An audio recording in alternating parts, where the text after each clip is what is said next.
All right, Mav, welcome to the channel. I Yeah. appreciate you taking the time to join us today and talk a little bit about what you do. So appreciate you, brother, for having me on, doing what you do out there and then keeping it moving, one way or the other. Seeing it's dope just seeing you around again, like through this channel, like through this outlet and everything like that. It's kind of one of those, it's the silver lining that I've been able to share a lot more and stuff like that and talk with everybody and kick it, even if it is through like this virtual platform and stuff, but hey, that's where we're at. That's what we're sharing. This is where we're eating. Yeah, for sure. And, I at least in my experience in the breaking scene, based on when I started, digital platforms have always kind of been a part of networking in the scene. For me, at least, and in my experience, going all the way back to when there was the Michigan B-Boy Forum, and then everything went on Facebook. And then I decided I hate Facebook and I haven't seen it all in about 5 years. But kind of back out there. But yeah, anyways, so starting with MCSDA. So my experience from an outside point of view, I've seen you putting in the work and organizing the community around the hip-hop arts and all the youth empowerment and community engagement. I definitely saw a lot of that energy going into it. Based on my research, it really got started around the same time that I left Michigan. So I haven't really gotten to see the progress much since then. But I can definitely kind of see the work you have always been putting in the Michigan breaking scene to be throwing these jams in Detroit, to, try to provide more opportunities for the community to get together and, celebrate through dance and all that good shit. And so, yeah, from my perspective, the last I saw was the fundraiser. It was kind of when this was really getting started. So fill us in. What is MCSDA and how did it really get started? There's a lot of foundation that built built MCSDA, Motor City Street Dance Academy, obvious naming, Motor City Detroit. I've always kind of really liked that idea of like being the Motor City too, just because of in hip hop car culture is so strong. Like you go on the West Coast, it's low riders, and there's specific cars, like Impalas, like is a classic and everything. You go to Houston, Seville's, not DeVille's, Cadillac. I mean, they still rock DeVille's, but like Seville's for some reason are huge and like just so prominent in Houston car culture with they call elbows are poking out and everything. You ever seen those Houston whips? No. Most of my exposure hasn't been like your outdoor events in Southwest Detroit. So those low riders and those like the car culture is all about their trunks, and they have these spokes that stick out like it looks like cones, but they're like gold, like however they have them designed, and they come out and they hangers or whatever.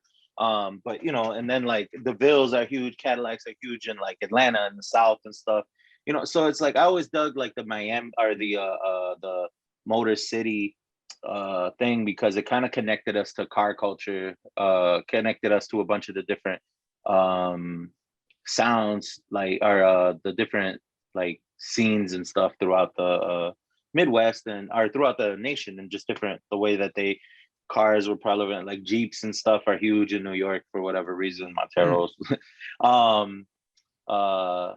So Motor City and that Street Dance Academy, obviously, just because I really didn't want to brand myself as like a breaking or b-boy specific thing, just so that way we weren't stuck in one lane, like, oh, it's just a breaking studio. So I went with street dance, just, and people argue that left and right and everything, but it's just, to me, it just kind of was at least a nod to all the different styles that come around me that I grew, from jet house, breaking, popping, whacking, vogue, all these different styles that were around me, locking, all this different stuff. So it was like, okay, so street dance, these are, dances that are created this way out of Black culture and things like that.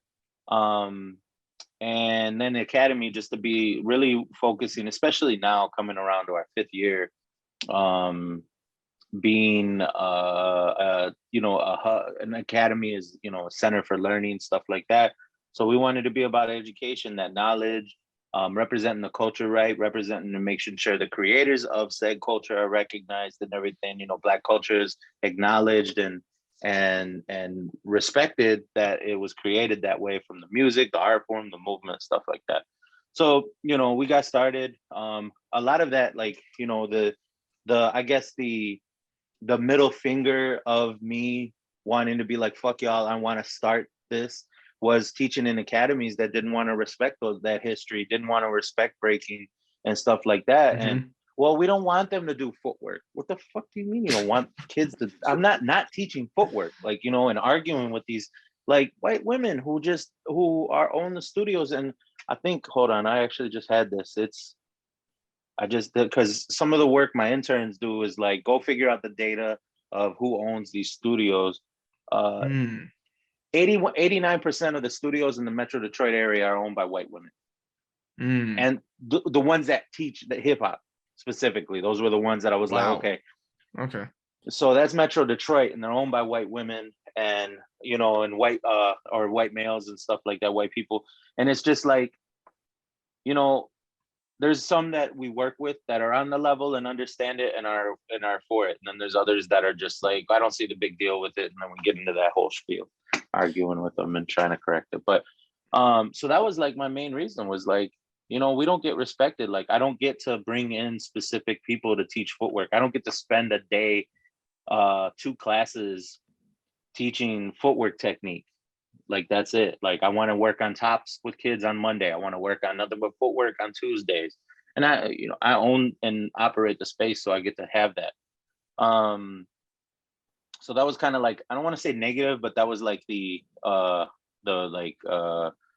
anti reason of me starting it, was because I needed the anti-establishment reason for me establishing my yeah for sure, the fire. Yeah. The fire. Yeah. Yep. And then you know, I didn't realize how much I, like, you know, until I talked to like some of my older peers and stuff like that grew up with me, not like b-boys, but like people around my neighborhood that were a little bit older than me or with me as a shorty or a peewee. And we're like, yo, all you used to talk about was like, you wanted to have like a breakdance center and stuff and everything, and you wanted to do it, and yo, you did it, you got it going. So it's like, you know, it's kind of surreal that, like, yeah, I didn't think it was like necessarily like my dream, like, to really do it. I just kind of fell into it. But yeah, I'd always wanted to do it. I want to be involved. You know, like 5E was huge, you know, like Sakari was a huge foundation, seeing where he went with it and where he was taking it, and as far as his capacity went. And then, you know, to where his capacity let him grow 5E, to where, you know, I continue to grow DHDC. You know, a lot of conversations with Rays from 616 Technique that passed back, you know, a few years. Rest in peace. A few years ago now, you know, but like those were initial conversations. Like, I still got the screenshots of stuff, and, you know, and them on Facebook, you know, on Messenger, like, you know, talking to him in 2010 about like, yo, him and Soul he opened it, and he was teaching in his basement, I guess. And they started from that, and I was like, yo, that's hella inspiring, bro. He was like, yeah, you should do one. And I was like, what do you mean? He's like, fuck it, man, ain't nobody gonna teach like you, you know, or be able to do it. If you don't do it, you got to do it. And I'm like, you know, so those early conversations of just having those talks with him, 5E Gallery, Mex was, you know, my mentor, and like, he was huge about really pushing me to be, he always told me, don't, if you can't, because, you know, throwing jams and not making any money, he was like, that's all you're trying to do, you're never going to sustain yourself. He was like, figure out how to sustain yourself through the culture, and the culture will provide. And as long as your intentions are, you know, to sustain the culture, you know, and the culture will sustain you. And I was like, damn, you know, so Mex was, you know, another huge component to my getting involved and getting started with a lot of this, and ultimately like my neighborhood, man. You know, like, you know, I grew up in my, you know, the place I serve is the place I grew up. Like, you know, I know it's obviously a different time, but I still know that who I'm serving and what I'm serving, you know, and bringing to the community is something that they ask for. They want outlets, they want all this stuff. You know, we're a low income immigrant population. You know, I don't call us lacking anything other than being, you know, held hostage by systems. You know, that's all that, you know, that's the only thing that, you know, prevents us from being greater sooner, you know. So Mm. like, even, you know, in the language, like, you know, I'm always very intentional about it. Like, I never say I'm changing any of these kids. I'm just magnifying what they already have. They don't Mhm. need to be changed. They could be taught, they could be educated, but who they are, what they do is great. It's like I said, it's just being held hostage by these systems that don't allow us to succeed in our passions or anything else, you know, whether it's capitalism throwing us inside of Mhm. owning all this stuff for no reason and being a slave to that system, or it's, you know, the school to prison pipeline and stuff. You know, our neighborhood isn't anything special. It's any hood, any town, USA, right? Anywhere that there's people who, again, are in this, you know, who like immigrant low income spaces, like they're gonna need something that's affordable and accessible. And just even the DNA and the structure of hip hop, like that's there. Like, you know, it's the whole reason it existed. You know, people were grabbing records because they didn't have access to, you know, musical equipment, so they made it. You know, like the whole DJ boom was because, you know, the blackout in '81 or something like that, or '78, the New York blackout in the late '70s, and they all robbed Radio Shacks, you know, and ended up with a bunch of equipment. But then they started making music, and a whole movement of DJs became because of opportunity and accessibility. You know, I'm real big about accessibility. That'll be something I visit a lot of. Mhm. But you know, Breaking, why were they doing it? Because it didn't cost anything to get down, you know, in front of your crib, in front of your, you know, wherever you were and stuff like that.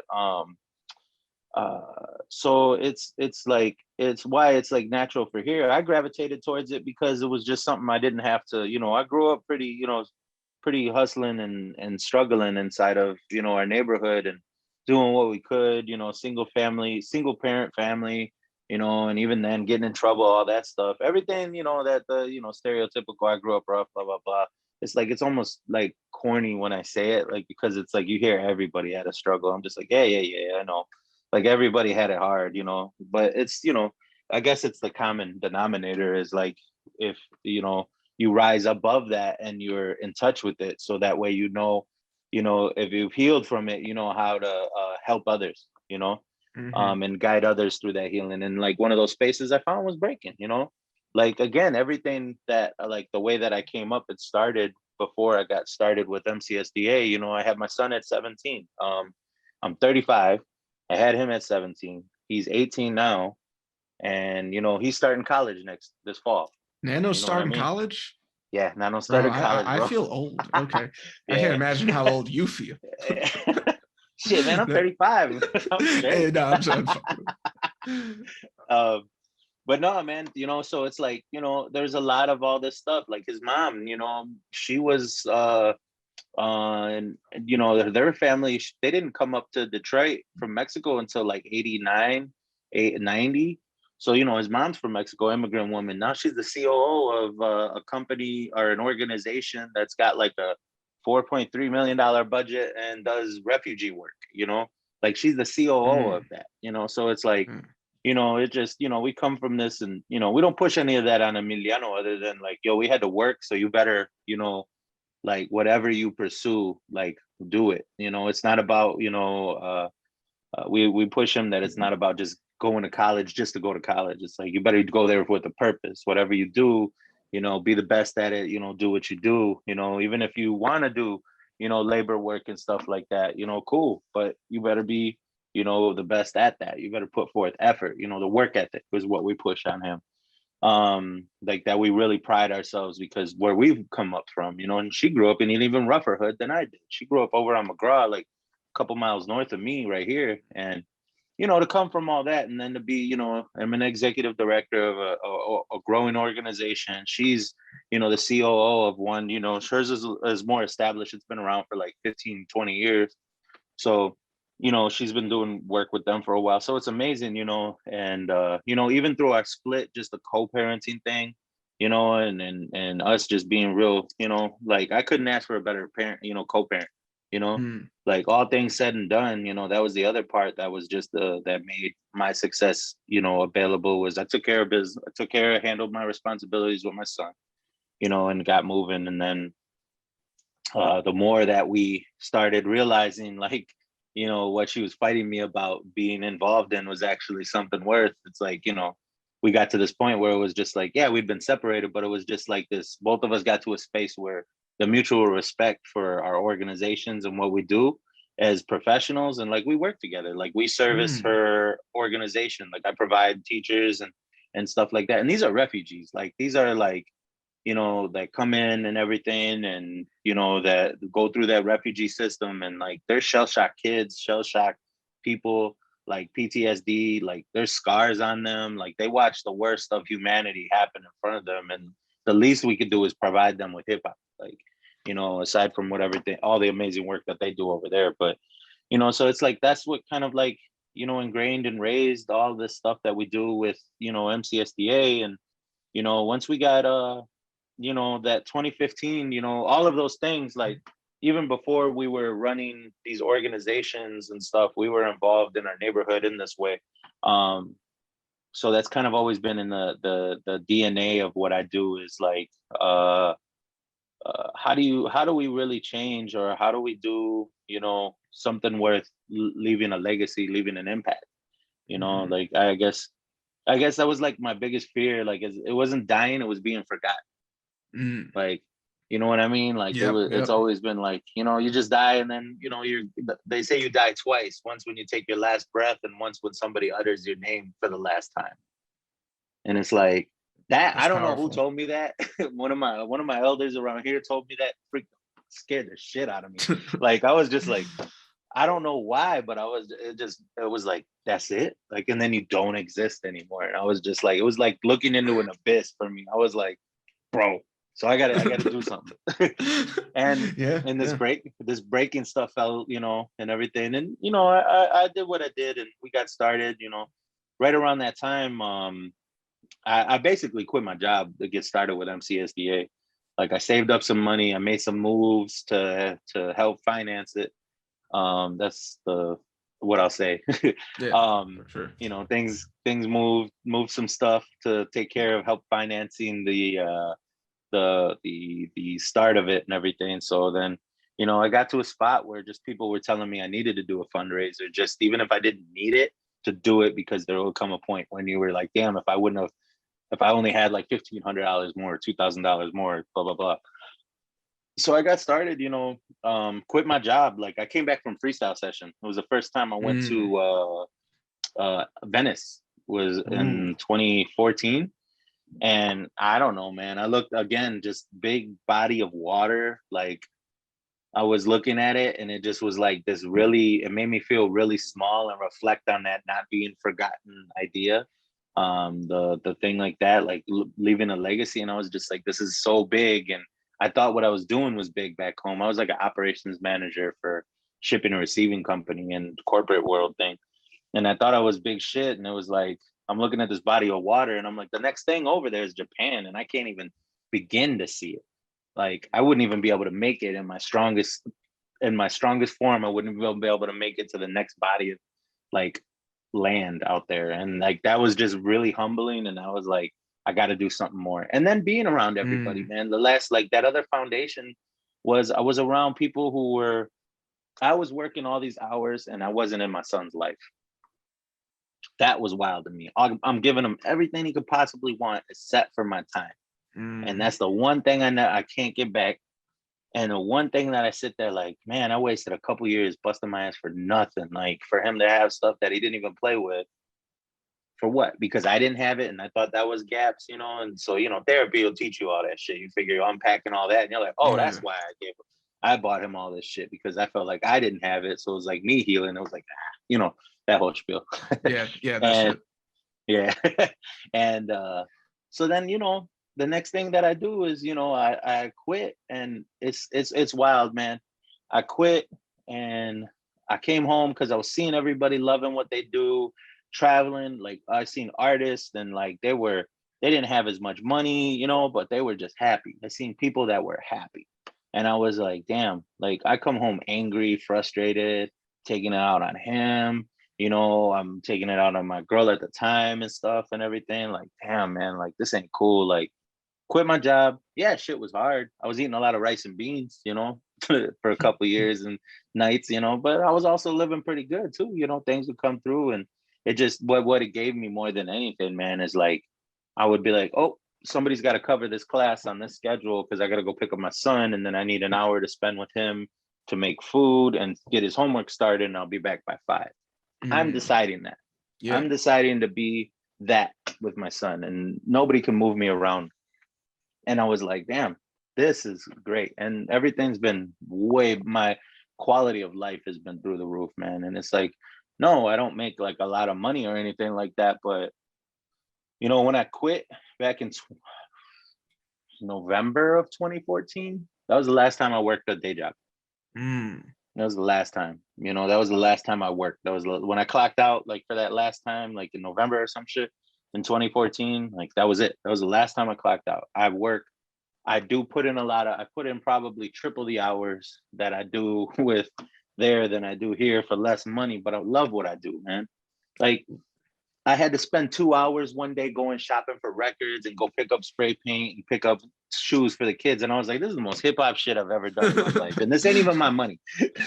Like, you know what I mean? And like a grant came through to do all this and I'm buying all this stuff. Like it was wild, man. That's sick. And so it's like, you know, and it was my pops too told me, you know, he seen me and he was like, you know, like Benny, like, I'm watching you work. And he put that in my head about, like, yo, you for every $100 you make them 1,000, and I know you're good at your job, so you're probably making them 10,000. He was like, if you put half that effort into yourself, you'd end up with 5,000.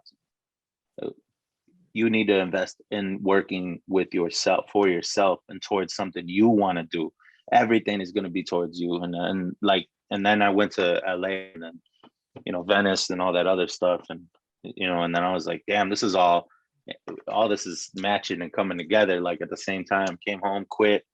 You know, I haven't, you know, people dread Mondays and love Fridays, and I couldn't tell you the difference between either one of them. You know what I mean? Every day has just been dope. Like every day has just been like another adventure, another dope thing.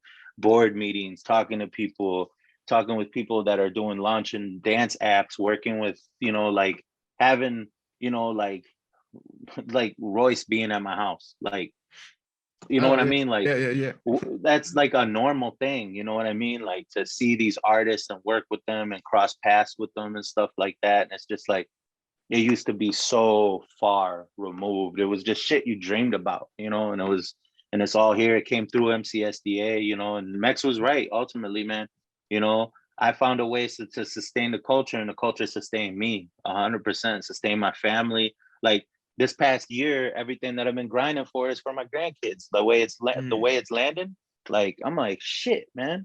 I'm all like, I went from not being able to take care of next month to taking care of my grandkids in a year when I have them. Like I'm wood. You know what I mean? Like, oh shit, I just fucked up my mic, but it might knock on wood. Keep going. You know, but it was like that, bro. Like, you know, it's like that. Like everything that I got going is just, you know, like it's that like exponential growth. One thing leads into three leads into 9 leads into 27, and it's just like before you know it, you can't even keep up with the math. You know, like how fast it all goes, and it's been about investing in myself, my time, my son, my people, like, you know, like being able to help people launch their businesses, and not like be like financially launching, but like, yo, like connecting them to all our resources and stuff like that, man. So like MCSDA has just been like it's a dance studio. We teach kids, you know, but it's so much more. Like, you know, it's like the connections we have with the shorties and stuff, you know, like I always tell everybody actually like when before COVID and everything, but like there was this one kid, Helmet, we had with us, and that we have with us, and you know, he'd always be on my stories saying like the dumbest stuff, and just like, you know, like just being a kid, just saying knucklehead stuff, you know what I mean? Like he doesn't understand why a loaf of bread is called a loaf of bread, calls it a bag of bread.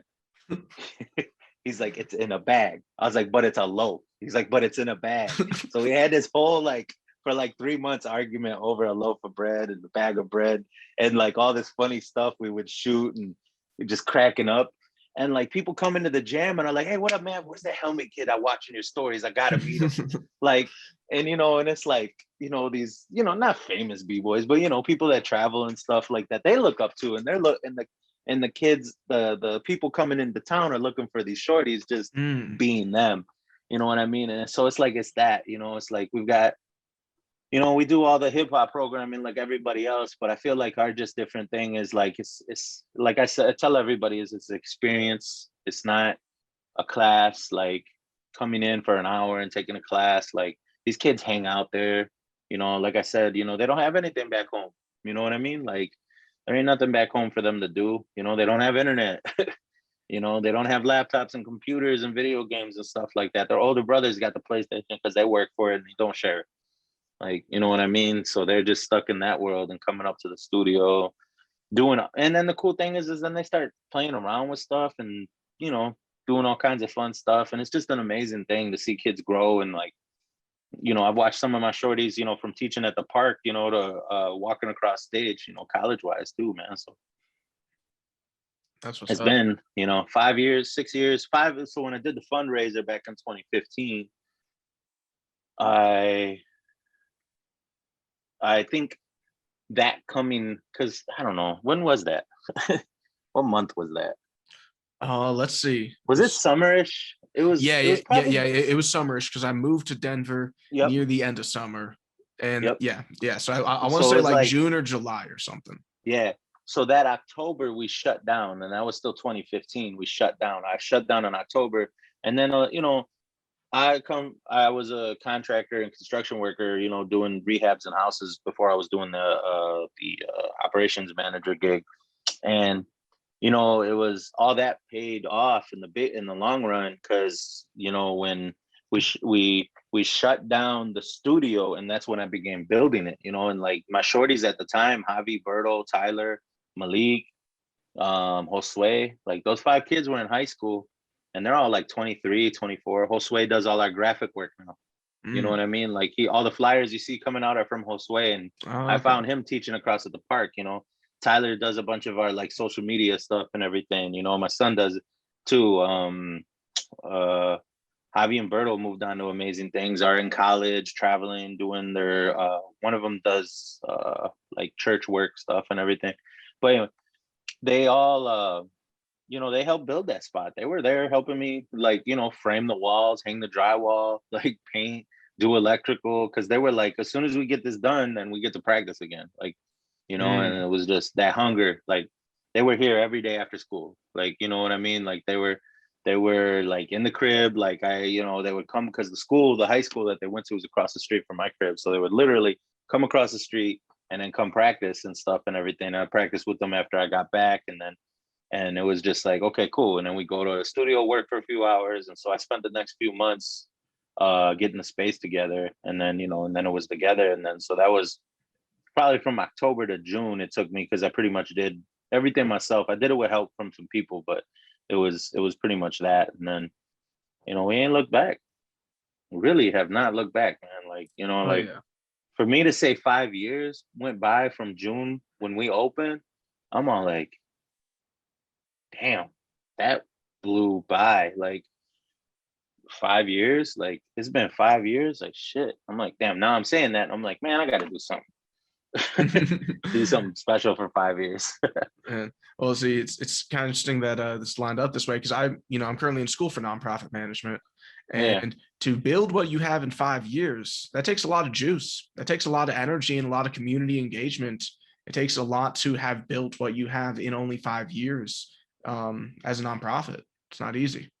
Yeah, and like see all that, like now I know that there's books for that shit. Like I was Googling stuff and watching YouTube videos. Oh yeah. You know what I mean? Like, I did what I did. Obviously it's paid off, but it's like, I don't have, like, if I don't have a school background with any of this, So like now I'm like, it's funny because like if Tamid, if he catches this, or and just to say, like, Tamid will attest to my early writing skills. He was like, bro, it was like talking to somebody who just learned English. Like, what the hell? And like to go from that to being like, now I'm grant writing for people. You know what I mean? Like I'm grant writing because I honed in on the language. Like, bro, like when I figured out like that, like when I took what my dad said to heart and was like, if I'd spend, you know, the hours on myself, it'll come back, you know, 5-10 fold. Like it really did, because I just spent the time like studying and reading all these books and listening to people talk about nonprofit and language and achieve, connect, thrive frameworks and theory of changes and youth program quality assessments and shit. Like, you know, a lot of people are like, oh, where'd you go to school? I'm like, Internet. you know, and it took a while for me to get over that imposter syndrome too, bro. Like being at the table and not feeling like I should be there when everybody was doctor this and professor that and this, and they studied this and they have tenure and all this stuff. And, you know, and then they're like, well, what about you? And I'm like, I dance, like I do hip hop, like, and then I'm just like, damn. And, you know, it was cool too, man. Cause then after a while, once I started, like, it was the B-boy in me, like, you know, like we know when we're outmatched in a circle, like, you stand in a circle with like a bunch of those dope B-boys, you're just like, damn. There's that moment where you're like, oh yeah, I can't go out. But then all of it hits you, it's like, I don't give a shit. Yeah, like, yeah. And to build on that, no one else really gives a shit either, you know? Yeah. And that's what I realized is like, man, no one's hurting, no one's losing from this but me if I don't speak up, if I don't take advantage of this, and if I don't seize the opportunity, like, damn, like, you know. And then so I'm in these board meetings with these people and they're introducing, and then it went from me being like, you know, real timid about shit to being like, I didn't go to school, you know. Everything y'all learned in your books was my life. You were reading about, like, all of those experiences with me. Y'all read a lot of books. I did a lot of living. So this is my version of that. And, you know, and they're just like, oh shit. I'm like, yeah, because, you know, that's what happens in Breakin. Whoever like stamps that hard usually is the one that gets remembered. And it was just like, you know, so I'm like, I'm going into these boardrooms, like I'm going into these grant meetings, like on some like B-boy shit, you know, like, you know, I'm not code switching. Obviously I'm not in there swearing and, you know, and talking stupid and everything, but like, you know, I definitely wasn't trying to code switch or switch, you know, and do things and stuff. And I was just like, why? Because I don't need to, you know, like when I really found that, and I always do thank my dad for radicalizing me at an early age. Like even like who I'm named after, my namesake is Benito Felipe Juarez. I'm named after him. A president of Mexico did, you know, like pretty radical stuff. I named my son after Emiliano Zapata. Like, you know, that's why he's Emiliano. And, you know, Emiliano Zapata's quote is, you know, it's better to die on your feet than live a lifetime on your knees. You know, that's what his quote was and everything. And I remember seeing that, my dad giving me that. I was like, yo, that's dope. And then I was like, oh shit, I'm having a kid. Better give him a dope name. And, you know, so, you know, to go from like into those spaces, man, it was just like imposter syndrome was real, holding me back. But I really like, it took me a long time. It's not like it happened, you know, after a couple tries. It was, you know, a lot of going into those places and then failing ultimately. Like I just started, I think I shared that with Venetia from Nashville. She's Venus Flytrap and another crew. I'm probably gonna get yelled at for forgetting. I just can't think of it offhand. You know, I'm blast, you forget everything. But yeah, Venetia was like, you know, interviewed me and had me share about some stuff. And she's like a big sister, man, the older hermana. Like I love her, man. She's just been one of those souls that you just come across and is just like we resonated together and like, you know, was able to open up, you know, and I knew I was in a safe space to share with her about a lot of stuff. And it was ultimately like the pressure of everybody thinking that everything was working and everything was great, but not knowing, like I had to sell 2 of my cars to keep, you know, I had to sell my car and my truck to keep my, you know, to keep MCSDA afloat, you know, for a year and stuff. And, you know, I had to like rent out my room. Like I was sleeping on my own couch, you know, like, you know, to keep things going. But then it went from that to, you know, flying my whole crew to freestyle session on my dime, you know, because money came in, the grant came in, you know, and we were taken care of. So it was like extreme highs, even lower lows. And, you know, it was and so the pressure and like what I shared with her was just like, and I'm trying to be more intentional about it because everybody does think, and I feel like it's social media. Nobody shares their losses. Nobody, you're looking at, the filtered lens of everybody's life, which is bullshit. Like we watching a bunch of bullshit. We scrolling through bullshit. And even our homies, and our people, like ain't nobody really out there, like, all right, why'd you get that ticket? Like, like why'd you get, cause you made cause you got that parking ticket and that's why you don't have money to go this weekend type shit, and everything. You got a parking ticket, something stupid, like, or, like, you and your girl, like, like it's man, there was another quote about that. Like it was something like everybody's happily married until they're offline or something like that. And and it's like you watch these people post online and everything's happy, and then a week later they're divorced and you're like, what the fuck? Like, you know what I mean? So it's like that's social media. That's like, what everybody gets, and then you go through it and you're in a bad spot and you're watching everybody be successful, so you don't do anything but put yourself in a lower position because you think that that's real, like you believe channel zero, like, like fuck that, like you got to throw it out and get away from it. And like and I feel like a lot of people just think that everything's just working, and it's like, like, yeah, okay, cool, we got this foundation that funds us, 100,000. Wow. But you don't know how many losses I took up until that point, like, and all that's all. But that's all everybody sees. Even when I do share the losses, they're like, I post some stuff, some honest shit, and I get like 2 people commenting back. But the second I post about winning, it's like everybody's there. Oh, that's so dope. I'm so proud. It's like, I don't need love when I fucking win, stupid. I'm like losing all the time. Like I need that on Wednesday when I felt like I was like, man, I don't know what the fuck I'm doing. Like, where are y'all then? But it's, and it's whatever with everybody else. So it's just like, I told V, I was like, I don't want to be remembered for like, I don't want to be remembered for all the success. I want to be that person that people will remember that, like, damn, like he kept pushing. We seen him taking L after L after L and still kept going.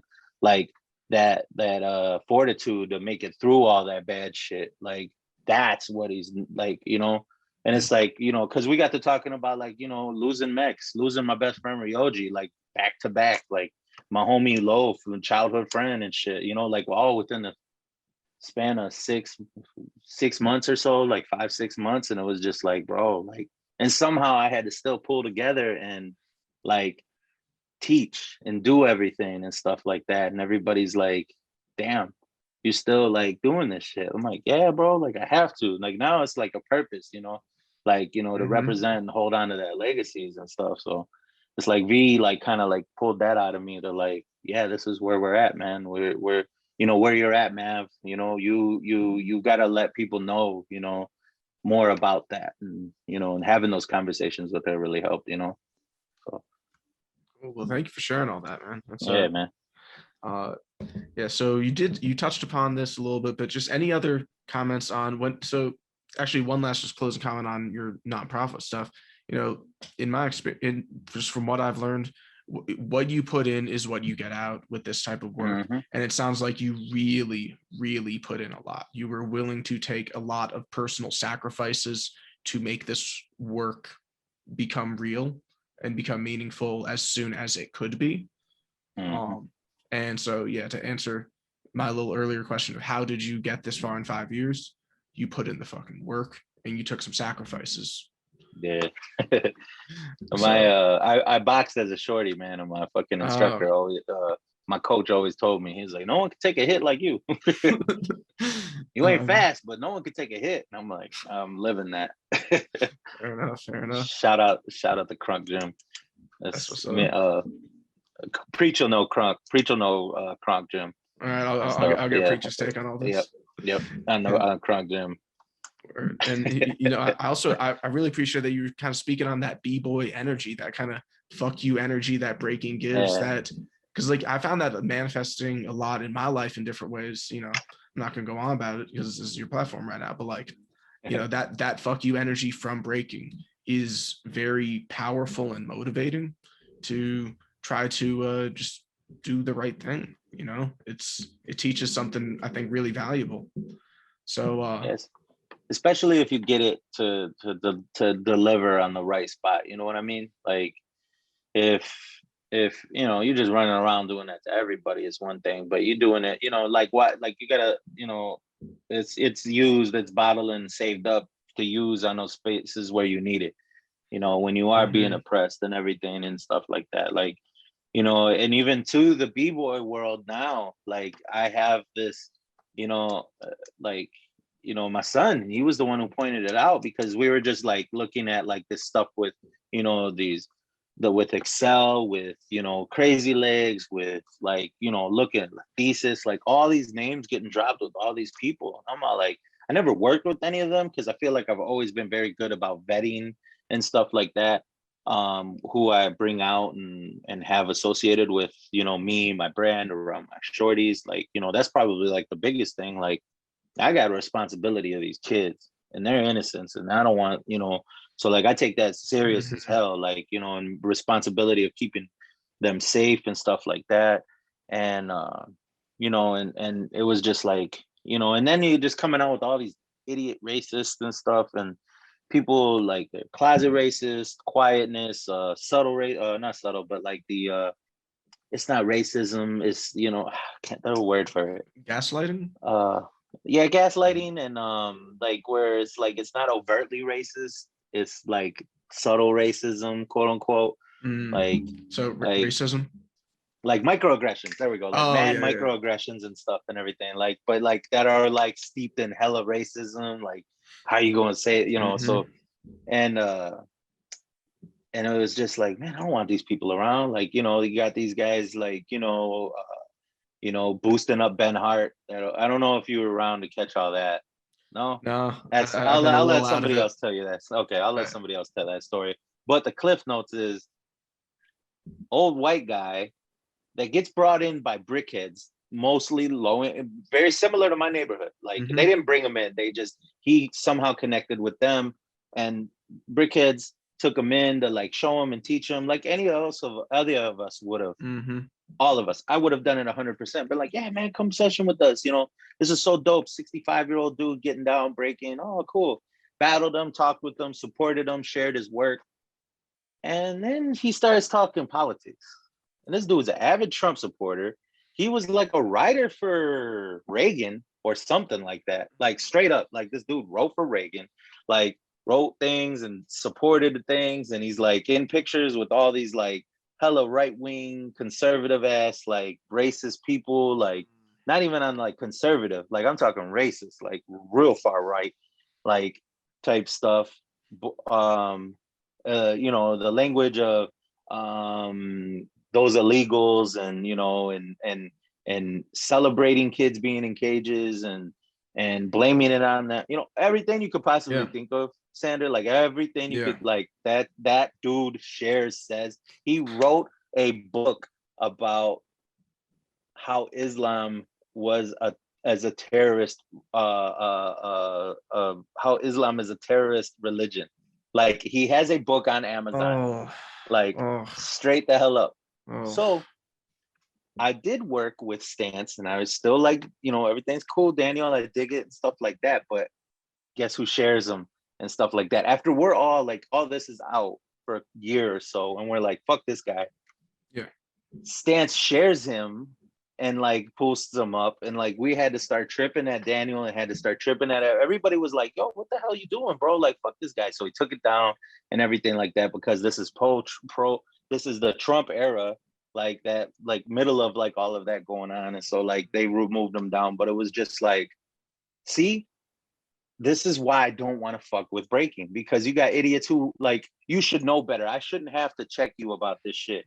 Like, and I don't want to fucking, like, if you can't see that, then I don't want to fuck with you, because you won't see me getting hurt. Like, essentially, you're letting in, you being a gatekeeper over one of the biggest platforms out there for on IG and on social media for people to see Breaking and to get invited into our space.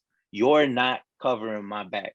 When I turn around, and like you were saying about the work being covered with Jade, people don't have to be in the room for me to make sure that they're not being slighted or disrespected.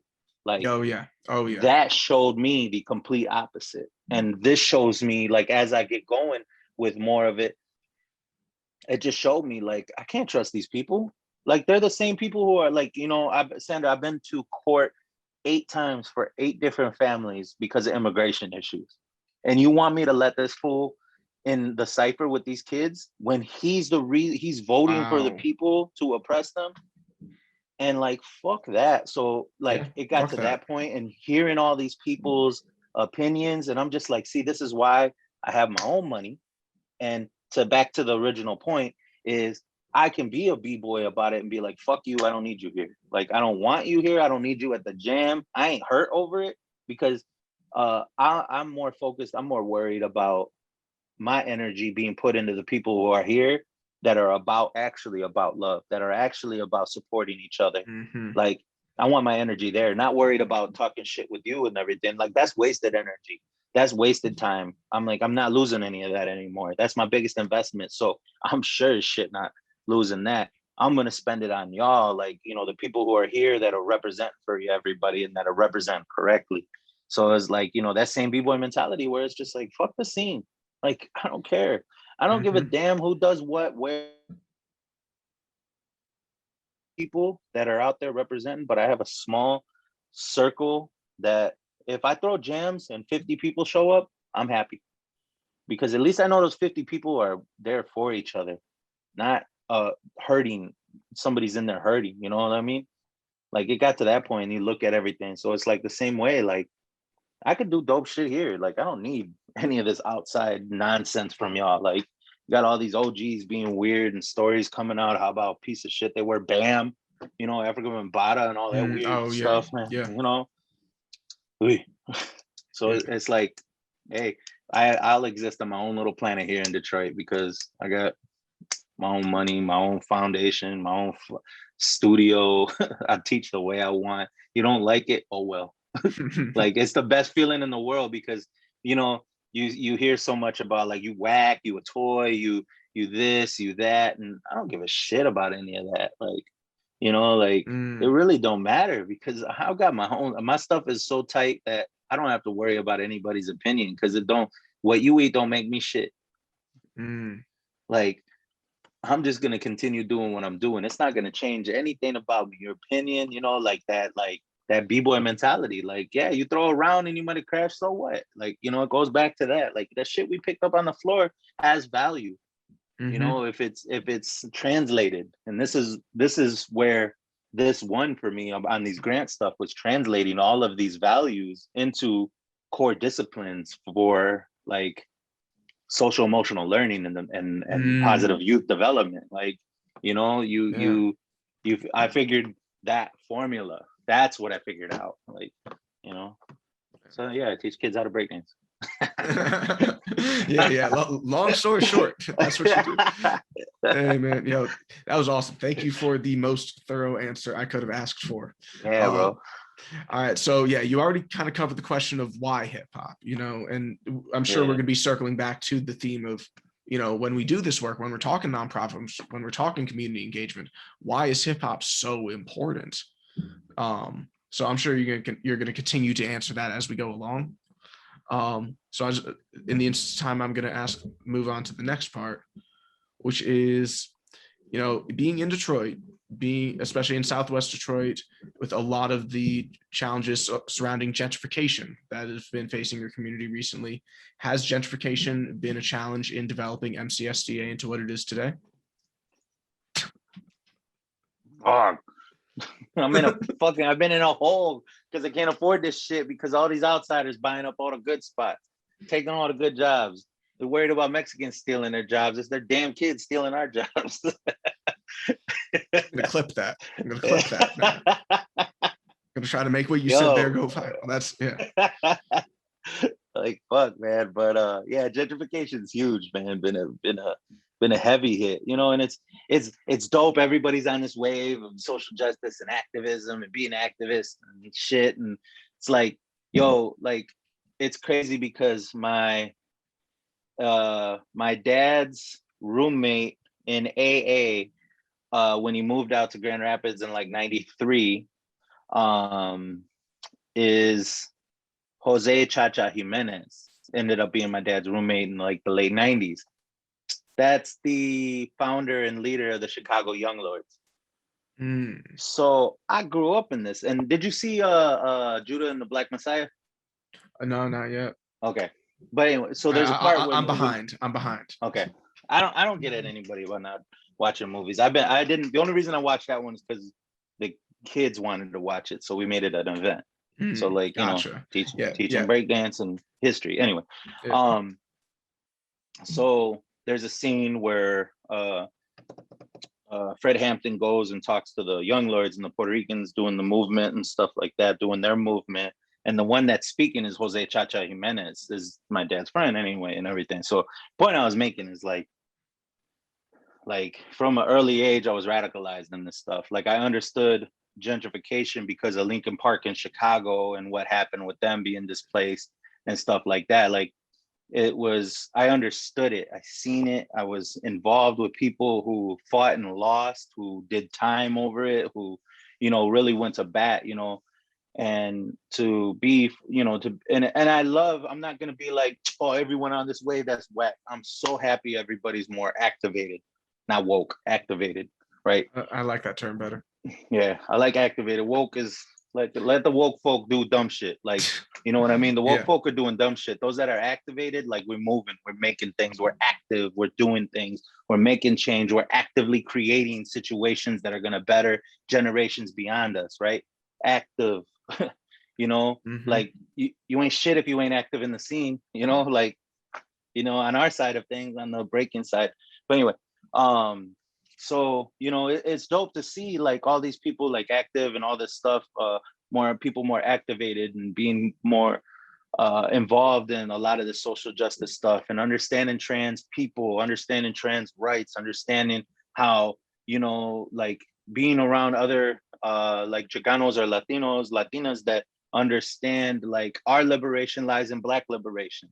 Like that we don't have to sit there and have that conversation. Well, what about us? It's like, no, like, I don't want to have a 3-hour seminar explaining to you why if we step up to the plate and help them and address our shit, then, we benefit from that as well, like that easily, like, obviously more to it, but, that's the basics. It's dope. So just this gentrification stuff, man, like, it's just been really dope to just be in like a space that was around people active in my scene and neighborhood. Never mind, this will answer it. Nice. That's gonna be a screenshot. Like, I'm gonna make that bro. Like the thumbnail or something. Yeah, smile. Or don't. Yeah. Do what you gotta do. All right, thank you, Mav. You talking shit. Yeah, I enjoy it, man. I gotta have fun with it. Yeah.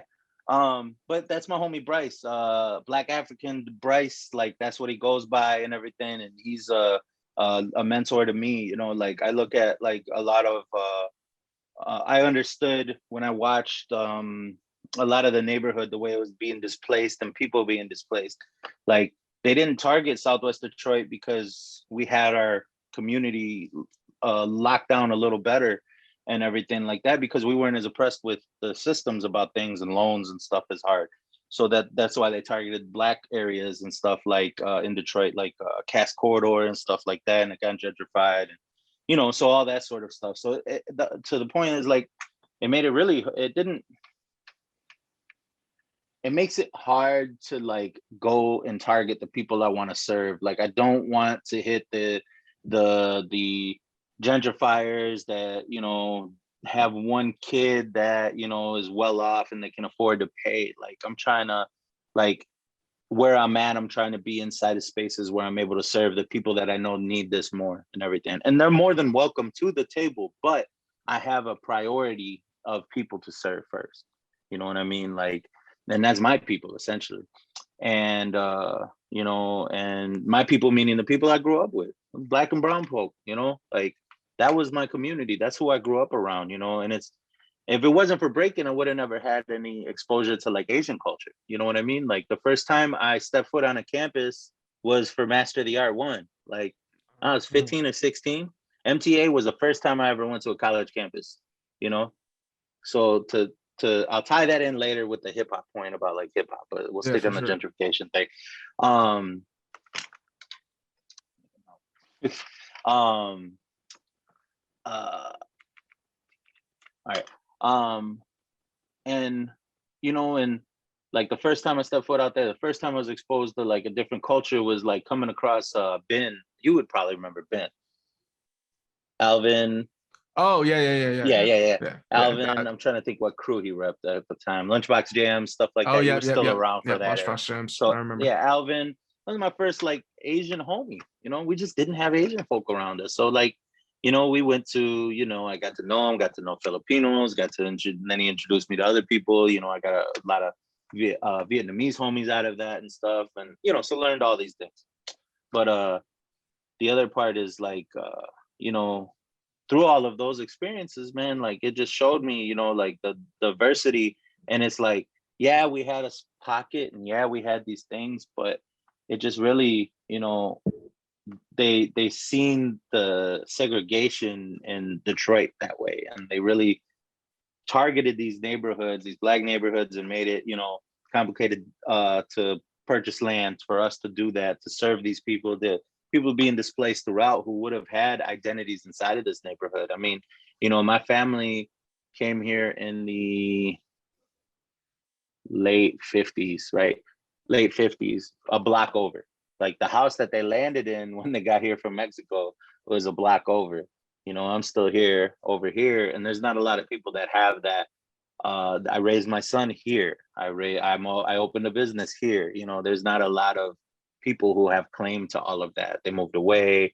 You know, and I get that because like, you know, the hood was evil back in the 90s. You know, like growing up over here, it was the only way to explain it was evil. That shit was, you know, people just doing shit just to do things and stuff like that. So a lot of my elders, my OGs that moved away, they explained it to me. Like, you know, we didn't move to the suburbs because, you know, we were soft. It was like we got tired of burying people, and then we had kids, and the last thing we wanted them was to be exposed to it. You know, and like my son growing up here is a whole lot different. You know, like it's pretty gentrified over here in Southwest now. Like at least this pocket that I'm in. So it's a whole different world. You know, it's still a little bit hood, but it's nowhere near the way it used to be. Like not the way I grew up and stuff like that. And like you don't see gangbangers, you don't see tags, you know, gang tags anywhere, stuff like that. People, you know, obviously rocking colors, hanging out together type stuff. Like you don't see any of that now. You know, I don't know, you know, and it's just not prevalent in our neighborhood. But you know, it's I think as I grew though as an organization with dealing with gentrification and having this, it's like space is slim, rare, and I'm lucky I'm in a position to where we were able to, I won't say lucky, we worked hard enough to where people recognized us and what we do as MCSDA, that they helped us out. So what we ended up doing is we didn't even apply for the grant, but we got, it's right here. It's called the White Box First Floor Treatment. And basically it's 10 grand worth of architectural design and them giving us like renderings and stuff of a space we want to rent and of a space we're going to develop, and then $30,000 worth of renovation funds that'll go towards this and everything. So hopefully by the time this, you know, I'll be making an official announcement. So unofficially, we'll be moving into a new space because somebody is moving out. They're older and they don't want to change over hands. You know, like the old guard recognizes that the next in line are people they don't want to see. They don't know. And they're like, and there's not enough of people like me doing this. And so but they seen me and they're like, yo, here's the keys to this space and this thing, you know, so we're going to be signing like a 7-year lease and working on a land contract to own it. So that way, like I said, like this past year, I've worked hard enough to where when I own this, like the property value, because of like Ford development that's happening, that place will probably be worth 5-6 times what it's worth now. Like, see, you know, on the low end, you know, on the conservative end, 5-6 times what it's worth. So if I pay 150,000 and it's worth 5-6 times, you know, on the conservative end. If it ends up being worth more, I leave that for my son. My grandkids are taken care of. Like, they won't have to worry about anything because we'll have asset and wealth built, you know. So like I was saying, is about me just hustling this past year has been like, oh, like my great grandkids are gonna be taken care of, like off of this hip hop shit, man. Oh, You yeah. know, like is wild. Like, for something that we got yelled at for wasting our time doing, to like building generational wealth. Yo, that's powerful, man. That's powerful. Yeah. So yeah, gentrification. I know other people are feeling it and hurting from it and stuff, and there's a lot of outsiders coming in claiming, you know, whatever. You know, I used to be about that. Oh, you ain't from here, fuck y'all. Now it's just like, of course you want to be down. Like, you know, like we're dope as shit. Like, you know, I work with this woman. She's a mom. She's an immigrant. She's a business owner. She's a badass dancer. She doesn't break. She does like dance fitness stuff, but she trains her ass off, bro. It's inspiring. Denise, she owns a squeeze station. She does a bunch of 420 events and stuff. So that's what we're doing this weekend is of other people fighting of dealing with gentrification, but starting businesses is like my boy Shane. You remember DJ Shane T? Oh man, oh yeah, I remember Yeah. Shane. He hosted a jam I threw. I like co-hosted with him for a Yes. minute or two. Yep. Shane's the man. Shane's the man. Yeah.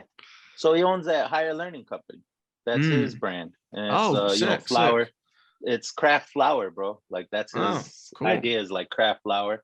But like, you know, I'm curious. yeah. I will have to look this up. Black Dog. That shit's dope. Hold on.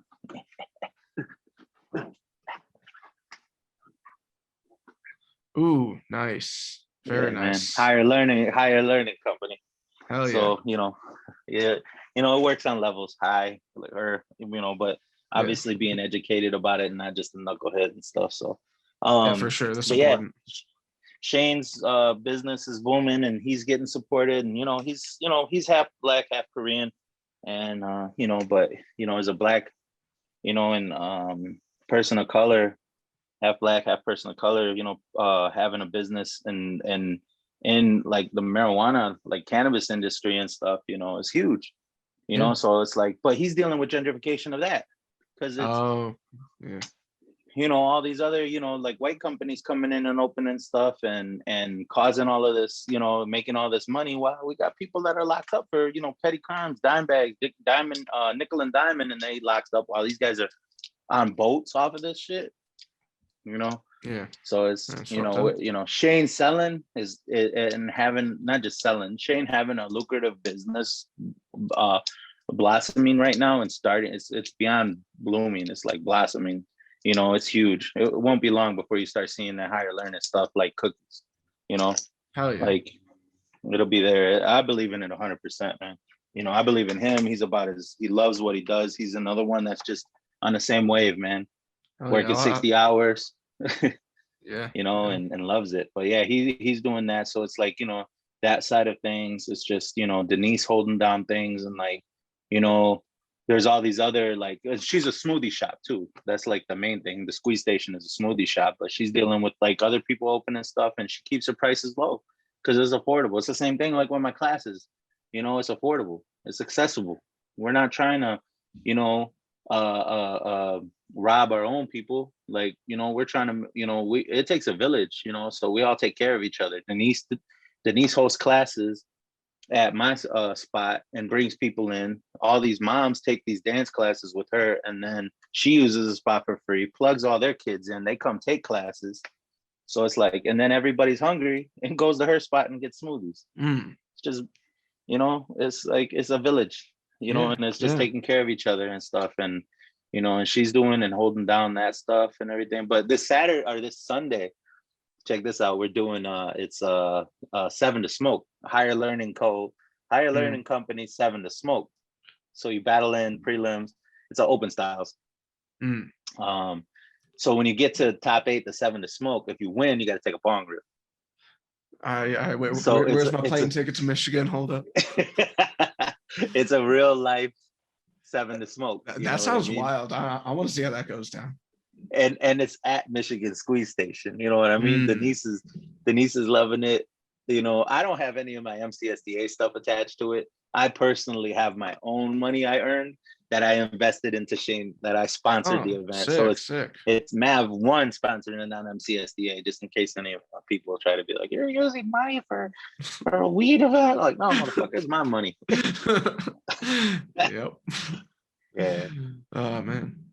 Yo, so thank you for sharing all that. You kind of segued really well into our next question, because the next question is a little bit combating the negative image that hip hop often has, especially in the white supremacist society that we live in, when trying to do hip hop work that is community based and youth based.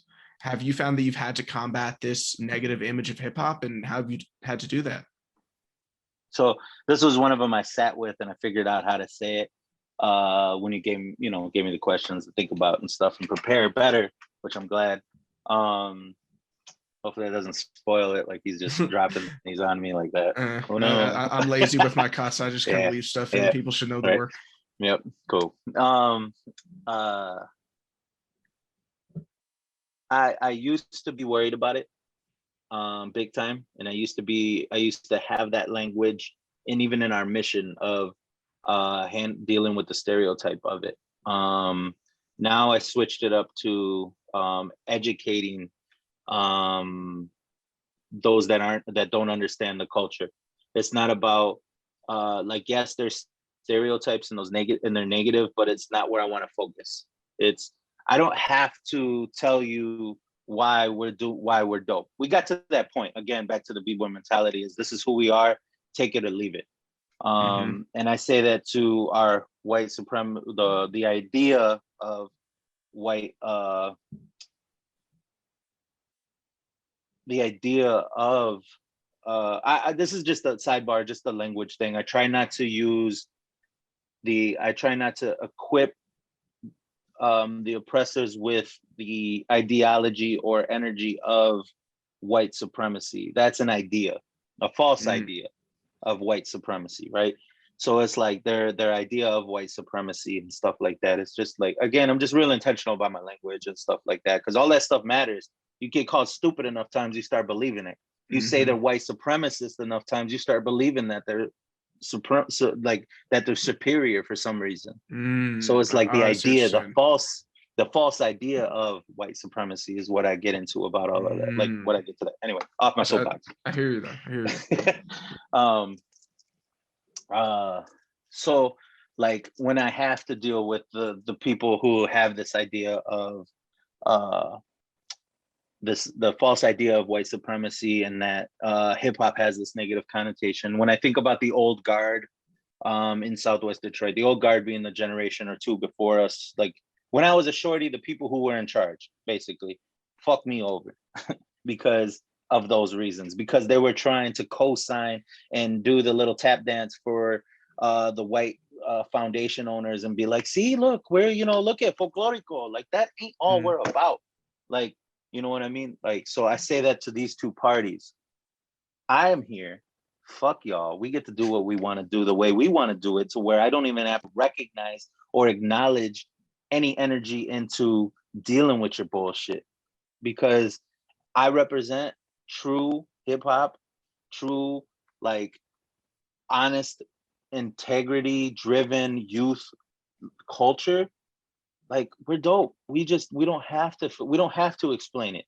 If they think what they see is hip hop, I don't have to combat it. I don't have to do anything, because when they see us move in a space and they see us occupy a space, they're like, well, what is that? And it's like, that's hip hop. And it'll explain itself and you'll understand it. And then I don't have to sit there and have a conversation about, it's not all rims, hoes, and drugs. Like, watch us, you'll understand that. I stopped having that conversation some years ago, basically, like, where it was like, it's a waste of time. Like, if you think that's us, then I don't know what the hell to tell you. Like, go believe that, because I don't need you. Again, I got to the space of, having, like my son said, having fuck you cash, just to be like, I could do what I want to do. Like, he was the one who told me that. He was like, "Bye, you got like fuck you money. Like, like, if they don't like it, go that way. Like, go away. Like, it ain't about making people go away and disappear on some shit. You don't have to worry about appeasing people, because you figured out how to cultivate people that supporters that understand it. Like I tell my like like I was so worried about sharing Shane's stuff on MCSDA page because I was like, damn man, I'm gonna get shit about sharing flour and you know and blah blah blah and stuff like that. Like they're gonna trip. Like parents are gonna not want to fuck with us because they're gonna think we're up there getting high with kids and shit or some wild shit. Then I get the parents messaging me. I didn't know Shane sells. Is it good? You think you could give me his number so I could pick up from him? I'm all like, these are our parents. Like the parents who support us, like in our like what we do. And they're about it because they understand, like, you know, we're not idiots. We're not up there smoking weed in the center with the kids. Like we're not, we don't have any of that around us. That's like, it's just like the same way that now that it's legal, it's the same way that it's treated as alcohol and stuff like that. Nobody's tripping because, you know, it's Friday night and I'm, you know, having a beer. Same thing, sitting back. So like, you know, it got to this point where like the negative ideas and stuff like that, like, you know, and the way that we respect and hold women, you know, in high regard in our space and everything, like they're never disrespected. Like I hear kids, you know, I hear shorties and disrespecting and talking sideways, you know, I'm not on their ass like, yo, what the fuck, like bullying them, but I'm like, yo, we got to talk, homie. Like, let's break this language down. Let's have these conversations. You know, that's my job. Like I said, I could teach breakdance all day, but you know, like that ain't it. You know, so you know, the idea of negative connotations and stereotypes that we got to deal with are basically like re-equipping our youth with the proper language to navigate out here respecting people and shit the right way and stuff. You know how many times I have to have the conversation about dropping the M-bomb with these little Mexican kids? I'm pretty sure I got it like in like bullet point form to just go down the list at this point because it's so ingrained. But then at the end of it, they understand, you know what I mean? And coming from where I come from and being like, well, I was in that same situation and I still don't do that. Like, and they're like, oh, okay. You know, they respect where it comes from and stuff like that. So the parents respect it. The people see us, what we do, and they respect it because they see where it comes from. They see where I come from with everything. And they're like, okay, yeah, that's probably smooth. You know, we should probably like see what this is about because our idea of hip hop is obviously wrong because this is completely counter to what we were told or what we thought rather. So yeah, so that one, it's like, we don't have to, in the beginning, yeah, it was all on this, you know, we're trying to break the negative stereotype. Now it's like, just watch us. I don't gotta say shit. Just check it out, you know, and it's good to be in that space with that. Okay, man. That's really good to hear, especially just the way that you have specifically navigated that in a really positive way within your work. And, you know, when I think about just kind of the role, because it sounds you've been busy since I saw you 5 years ago, because you've always been a community organizer, you've always been a b-boy to me, but now you are also a businessman. But I think above all else, just in my opinion, from what I'm hearing, you're an educator, and your work is focused around that type of education. So before we start moving into some of the closing stuff, educate us, Mav. Why hip hop? When we are talking community engagement, we are talking youth empowerment, when we are talking trying to create a better world, why hip hop? Because people spin on their heads and that's attention grabbing. And that grabs people's attention, bro. Like hey, the education and teaching points that I go with the kids ain't no different from everybody else doing amazing work out there. The difference is they'll listen to us because we're upside down. We're flying through the air, we're doing dope stuff. We know how to like captivate a room, man. Like, you know, there was 2 instances when I did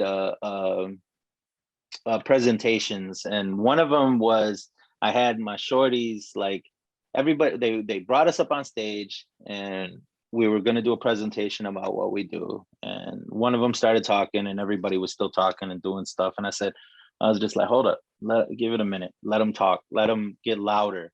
Like the people ignore us more.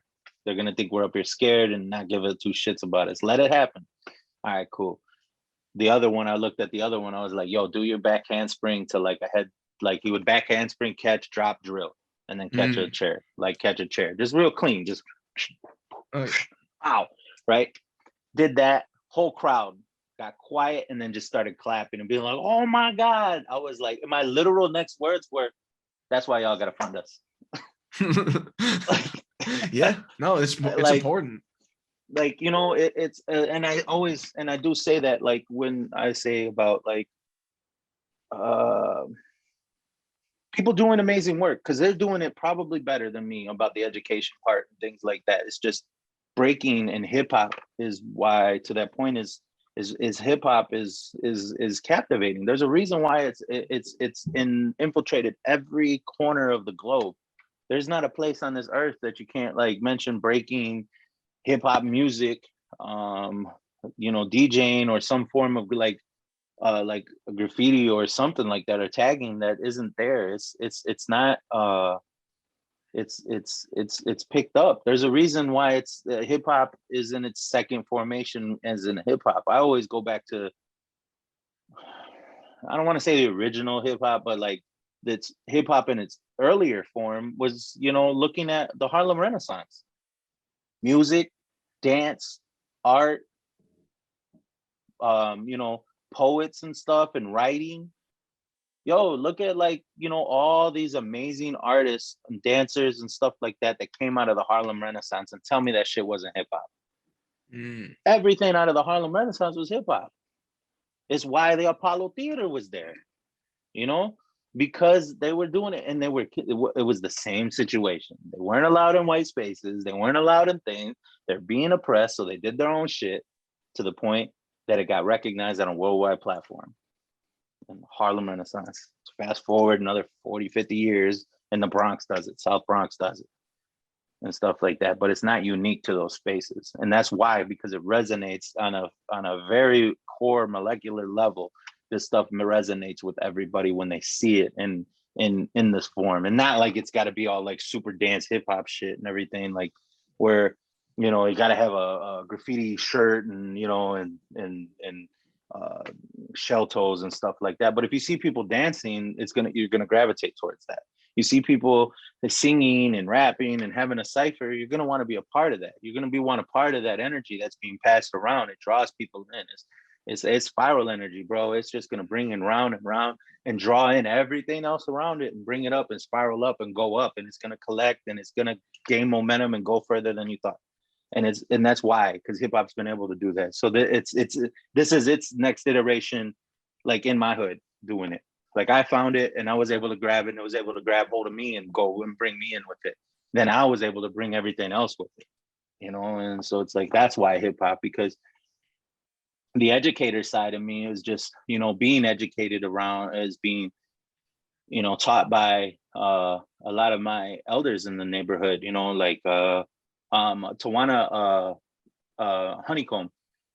She's a poet. And yeah. I've actually met her before, long time ago. Yeah. It was at 5E. Yeah, bro. Yeah, Sakari's all this place. stuff. Yeah, all this stuff, man. Tawana put me up on like in 2012. Like, like she was correcting me, she was educating me, putting me hip to this stuff. I know I got a book around here somewhere. Grace Lee Boggs. She's another amazing person, so it's like the mothers around me, Mama Fife, this book. I don't know if you've picked. I gotta check it out. It's pretty cool. Mama Fife represents, it's kind of sad because it's about like her, obviously missing, Fife and everything, but like, yeah, it's a lot of poems. It's almost like kind of like a manifesto of like love for her son, because it's like it's written at points. Yeah. And then other times it's poems, and other times it's like stories, like, so it's kind of all over the place. But it's like, if you love someone and they're gone, it's not one thing that could be used to describe it. So I really love this, because it's like, yeah, like I would draw pictures, I would have poems and stories and stuff like that, and all this stuff. So, it's like, the moms around me, these Black mothers that I grew up around, that really nurtured my idea of educating and love and things like that for youth and the village mentality, my elders in the neighborhood. That's the education piece. And then just why hip hop is because, like I said, man, it's a movement, it gets everybody moving, it really, really did. it made it easy to like gather support. You know what I mean? Like we Mhm. all got into it for you know, because we seen it and we were just like, what the hell is that? Like, Oh you yeah. know, like Yeah. everybody's can remember that moment where like, you know, your first time seeing it, like, what was that? And I want to do it forever.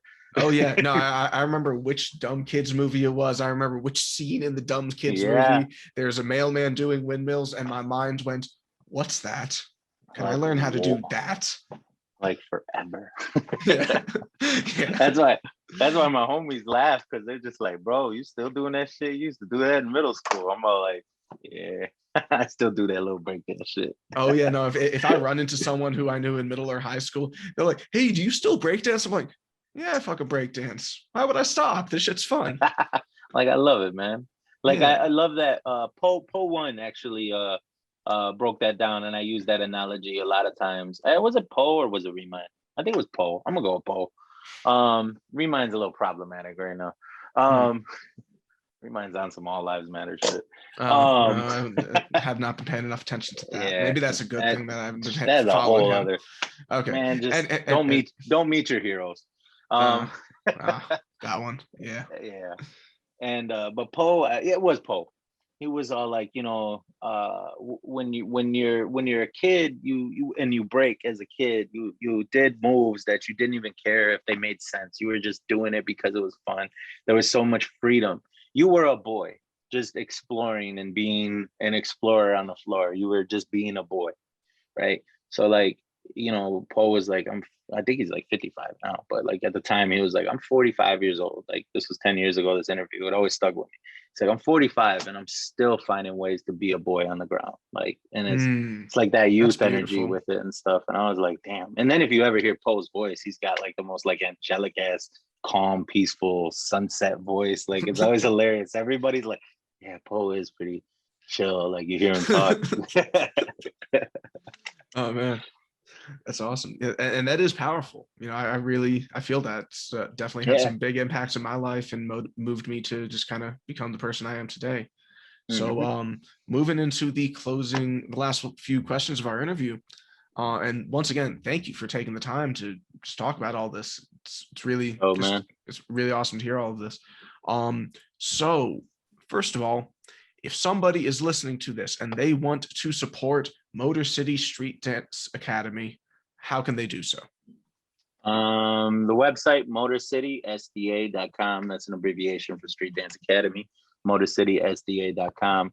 Our IG, our Facebook, everything's beautifully socially lined up for Motor City SDA. If you Google that, it'll show up on our YouTube. It'll show up on our IG, YouTube, and Facebook, and website will show up.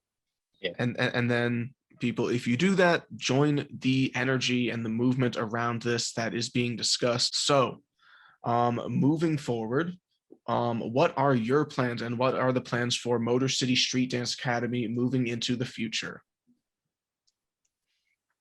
Like I had a paper, I wrote one of them big poster notes. I moved everything out of my room. I had like a 3-year, 5-year, and 10-year, and then Oh yeah. I made it, and then I did my 5-year in this year, so it really threw everything off. So I was like, I really got to make bigger goals, I guess. Um, um, I think, you know, like my biggest goal going forward with like some big plans for MCSDA is just to be a provider for not just people to take classes, but to develop out professionally artists and dancers and stuff like that. Like I really want to push people towards um believing in their worth, so that way they get it. As a performer, so many times so many people take $50 gigs, and it's not just about me losing out on money because you wanted to be cheap. It's that I'm not taking that gig to pay my rent. I'm taking that gig and setting the standard for what the respect level and how much we cost. Like, you know, um, so I want like people to be better equipped and be more professional, like our dancers and artists, you know, and musicians and stuff like that around us to be more equipped, like I did a presentation at not a presentation. I did a community engagement piece for Digs Deeper in Madison Heights. For I think Renegade hosted it. But you know, I made the big point. I was like, somebody was talking about, well, how do you get gigs and blah blah blah. And I was just like, all right, so here's the deal. It's $1,000 showcase, but you got to have these 5 things. And I was like, you got to have a headshot, a demo reel, a bio, artist statement, and a resume. Put your hands up if you got all 5 of those. Nobody. Put your hands up if you got 4 of those. Couple people. 3 of those, 2 of those. Who's got a headshot? 4 people. Like, so y'all, you're not losing out on opportunities because you're whack. You're losing out on opportunities because you don't take your craft seriously. You know, so it's like I really want to push for that, to equip everybody and make all of that education and development for these people, for our people, accessible. Like, I get grant money to pay my homie to take pictures. Cool. Like, now we can use that grant money to get you headshots so you can get a gig, so you can continue doing your art. So that way, when I bring shorties in, you didn't quit because you had to go take 2 jobs. You were able to provide doing your thing. So when these shorties have more people to be inspired by. You know, like, it's not just me, it's all of us. You know, again, a village mentality, man. Like, you know, I can't cover everything, you know, all season. You know, so it's like getting people equipped to be able to take over. I think in the grand scheme of things, I want, you know, not the scene, but like I want, you know, the city to have investment in MCSDA, you know, like we're really big on youth voice. We're really big on empowering and validating youth voice. And I feel like a lot of this education that I have, I guess, if to tie it up and to end it, is there's a lot of shit that I learned in this nonprofit stuff and a lot of this grant writing that actually, beyond just like me converting hip hop to that, a lot of that needs to be converted to hip hop. Like, we need to take this education and start equipping this stuff. And like, it's not about making MCSDAs. And I'm not knocking Moy for making breakthroughs everywhere. That's beautiful. Franchise it, make money, sustain, thrive. Beautiful. I'm all for it. But that's not my vision. I would love to equip somebody in another hood with their own dream, you know, like with all the tools and resources, because I've been down the dark path and had to figure this shit out in the dark and bumped around and tripped over all the furniture. I made my way to turn on the light switch. So that way you can figure out the easy way, you know, like, I don't want this shit to just go for nothing. Like, all this stuff that I spent all these nights staying up till 2 a.m, writing, and then walking home, because there ain't no buses, punk ass public transportation in Detroit. And we had to walk home from the studio, crash, take my kid to school, and then walk back to, you know, to the studio to do it all over again for a few years till it popped. Like, I want to take all that knowledge that I gathered and be able to share it so people can open their own things in their own way, the way they want. But foundationally, this is how you get funded, and to share that knowledge, like, you know. Yeah. Well, that's powerful. Thank you so much for weighing and in. I want flares. I want to get flares. No. Oh yeah. I still gotta get those. Yeah. Air flares too while I'm at it. While I'm dreaming, right? Yep. All right. Hey, well, we'll stay a little. We'll stay around to chat a little bit at the end. But Mav, any final statements on this? Just on what we've been talking about today. Call to action. Just what can we do to, to make hip hop more meaningful in our lives, in our communities. People just need to show up, man. Like, it don't take much effort, you know. Like, it you know, at the end of it, hip hop's about partying, you know, having a good time with each other. Just show up. That's it. You know, people are, you know, and that's outside of hip hop. That's outside of all of this. Just show up, man. It's peace, love, unity, and having fun once the work is done, you know. Like, and we got a lot of work and we got a lot of healing to do in our own community and stuff like that. Once this work is done, then we can get all on that hippie shit. But for now, we got some work to do. We got to show up for each other.